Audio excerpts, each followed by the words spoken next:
Any musicians here? All right. Okay. You try to play the tune really fast. I play. You're gonna tell it sounds really good.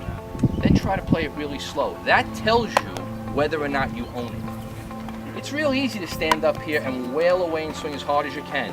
You guys are big, strong guys. Somebody's gonna hit it far, and everybody's gonna go, "Oh my God, that's great." Well, if the guy's underhanding you the ball and you're 6'2" and you weigh 200 pounds and you're a top flight athlete playing at a great school, you should be able to hit a couple of balls out of this park. But I want to see where you are with the nuanced skill, right? With the inside baseball stuff. The inside stuff that makes you a player. Can you play at a different rate of speed than as if your pants are on fire?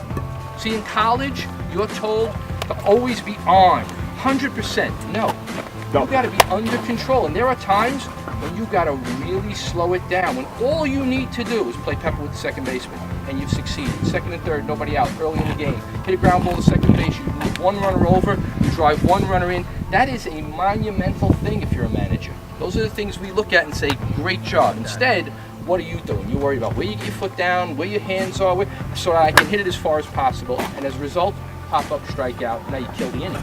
Don't think about how, make it happen. I love it. Get out, you're so good.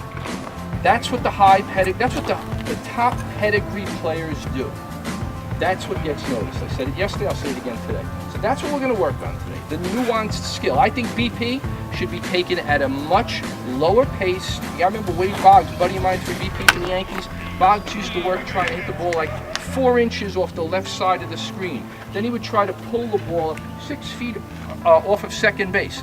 That's how focused he was. One of the great hitters ever. Turned the Yankee franchise around. Basically laid the groundwork for their hitting protocol. Take pitches, let the pitcher work, get your pitch. Don't go out of the strike zone. Don't be too aggressive unless you're in a situation that calls for it. One of the great scientific hitters of all time, yet I never heard the guy talk about mechanics. All he ever talked about was approach, and that's all you should ever talk about. So let's say I'm going to give you $500 if you hit it at the shortstop. How about that?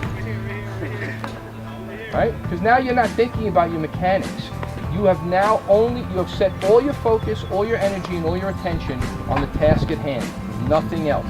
Your ego goes out the door, and you get desperate and resourceful. And now the athlete comes out. And the greedy bastard wants the $500.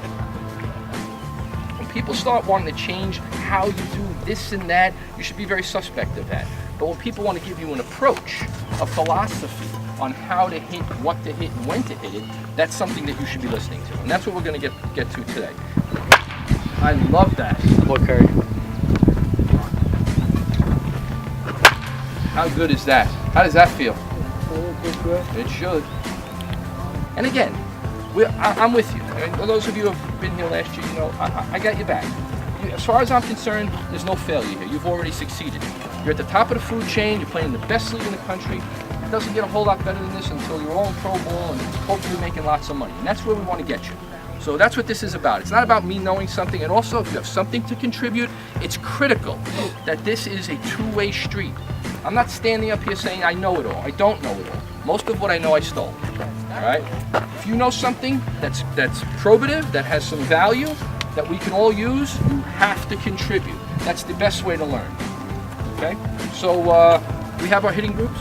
We know our groups. All right, so let's get the first group in the cage. And let's get after it. Let's go.